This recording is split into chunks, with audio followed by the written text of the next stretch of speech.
Have you delineated them as you did last year, where these are guys that are at a certain level, and the other group is guys that are at a different level? I think it's beginning to define that a little bit today. Tomorrow will be a little bit different with the groups because of the game group, but today, we're getting into the definition of that. And was that an elevation for Prepavisas, or is he there in Murray's spot? Murr was obviously Nick, but no, he has played well. And if Murr wasn't there, he'd probably been in that group anyway. If Murr was there, he'd probably been in that group anyway. What is the competition like trying to get from one group to the other at this point? I don't know how to answer that.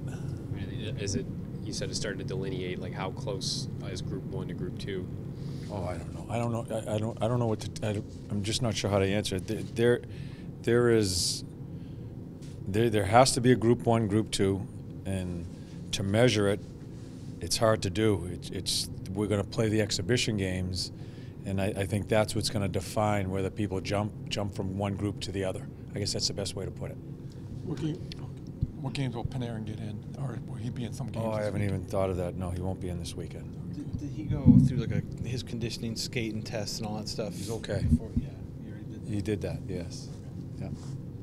John, you're such a theme last year to your season was the power play, and how unfair is it to put the struggles of that on Larson and the system that you guys had drawn up? Because that seemed to be where a lot of the criticism landed with people. Is that unfair? Well, I think the coach is always going to be in the forefront as far as taking the criticism. It's part of our job. When things aren't working, it's part of our job that's where it goes to.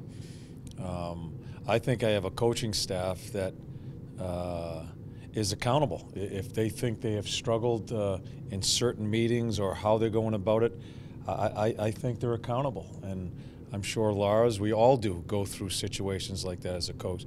We can't be concerned about what you guys feel, or the fans feel, and pointing fingers.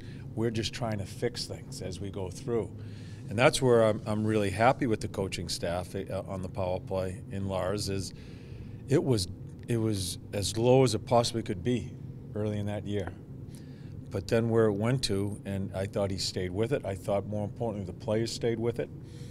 Found some comfort in the areas that the players were put in. They started producing, and that power play was really good for over 50 games of the year. Started off really well in the playoffs and tailed off a little bit. But, as far as the coaches are concerned, we live and die on that. I don't think people realize that you can criticize coaches. We're criticizing ourselves, too. We're not just, it's not my fault. Yeah. You just don't go about it that way. That's not who we are, and especially that guy, Brad Larson. Yeah. I mean, he was dying on the vine when we were going through those problems, and I really respect the way he handled himself and just continue to try to stay calm, and I thought figured it out with them. I think that's most important, is they all figured it out together, players and coach. You guys did a lot of work last year in training camp on special teams because of all the penalties that were being called. Will you do as much work here now once it gets down to remaining? Yeah, we were going to do it today. It just didn't happen that way. But we're going to start getting into that. Yeah, we're going to get, as we split the groups here, I think we're going to have the opportunity to do that. There's no sense of working on it when this guy's in that group. He's going to be in the game group, and he's not. There's no sense of it. So we want to. I think within the next few days, we'll have a number of days that we can work on it, because I think the groups are going to be more solidified. Yeah. I know it's still early, but you guys have had dying to ask another question. I'm sorry. I trumped him. Yeah. You've had a number of scrimmages still to kind of look at guys out there. With Duclair, are you starting to see spots here and there where what you were expecting, what you've been told? Well, you can see his skill. I was told he's highly skilled. You can see his skating. He's not only fast, but he's quick. There's a lot of things there, and it's been noticeable. The things I'm going to continue to look at are the intangibles, how he handles himself. Is the effort there all the time? Just how he goes about his business, and that's a process for me. I'm going to keep on watching, and he's certainly, as far as which you can see right up front, as far as his skating and skill, it's a high level.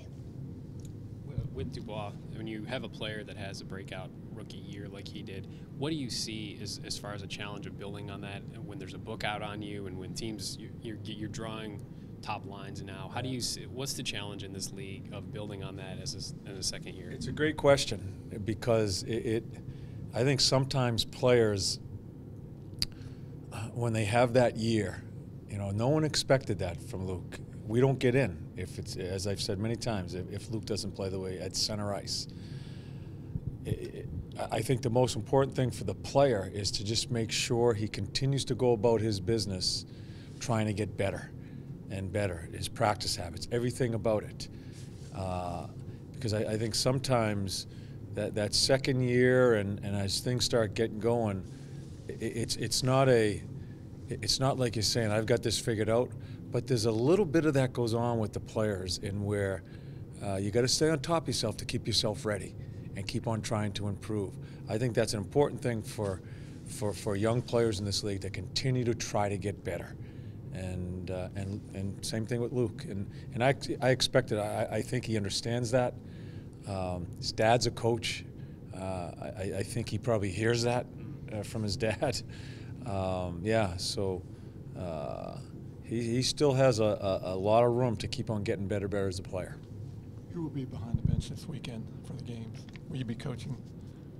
The only game that I'm thinking of right now is tomorrow's game, and the American League coach is going to coach that game. I haven't even gotten ahead of the other ones. Let me ask you probably a stupid question, but do coaches need preseason games too behind the bench? Sure. To get into flow? That's a big reason why Johnny and his group is going to go in there. They don't play any exhibition games, so they're going to get that game. I'm not sure if they'll get another one, but sure. I mean, there's rust on us just like it is players. Sometimes you guys think there's a lot of rust on us even during the year, but yeah. You see maybe at ice level too instead. Oh, of absolutely, yeah. I mean, just the past couple games watching up there, I can see why you guys critique so as much, because it's so easy. It's so slow. I mean, my gosh, and yeah, but absolutely, it's a fast game and an ice level. We need to get work there. But right for me, as I said earlier, I want to evaluate. I want to watch these guys. I have people talking to me about them that have seen them play a lot. I need to make my own decisions and my own confirmations, I guess, as far as what each player is about in certain situations.